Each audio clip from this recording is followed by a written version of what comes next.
this story, Hal, about the Monkees, because the newspapers came in to talk to them, and we were in the next studio cutting their stuff, and then they were pretending that they were doing a date there in the studios. Well, you just told the story. Well, you told the story. Did you get it?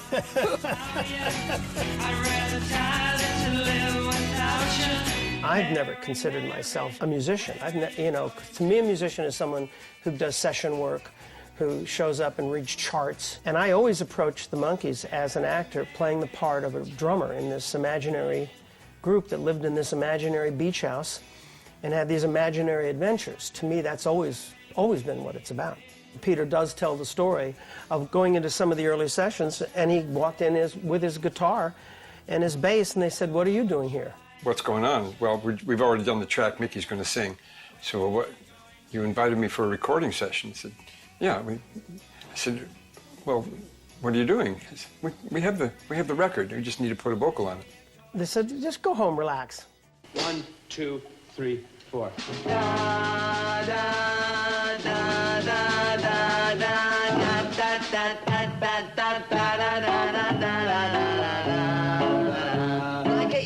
That's terrible. That's the worst thing. I had no idea who these guys were in these early sessions. It was my first session.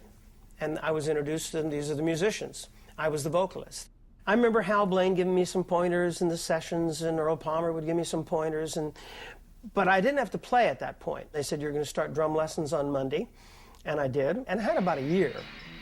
So by the time I had to actually play on stage live, I wasn't that bad. I mean, I only had to play our songs, obviously, and they were pretty simple pop tunes. Hal and Earl, do this stuff with one hand in their sleep.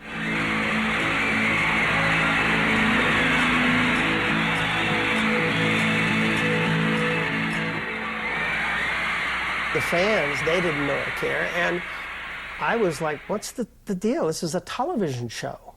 What is the big deal? But, back then and even to this day, a lot of people take the rock and roll very seriously, and it's, rock and roll is no laughing matter. You're not supposed to have fun, it has to be very serious. It makes sense now to me. If I were doing the project, I would do it exactly the same way.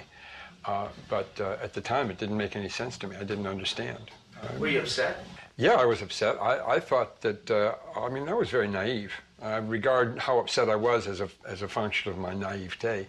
I thought I was going to be in a recording session and play the guitar and do the things and sing the background vocals and all the rest of that. I had no idea that they had just gone and made the tracks without us. I don't think there was any backlash to the discovery that the Monkees didn't play their own instruments initially, because everybody knew it was common practice. I saw them in everybody's session. I remember in RCA Victor going to the Mamas and Papas who were next door, and there was Hal Blaine, and then he'd come over and do one of our sessions, and then off to do somebody else, I guess. I knew they played on virtually all the Beach Boy records. We got a lot of shit for it, but I think finally, some of those guys are coming clean.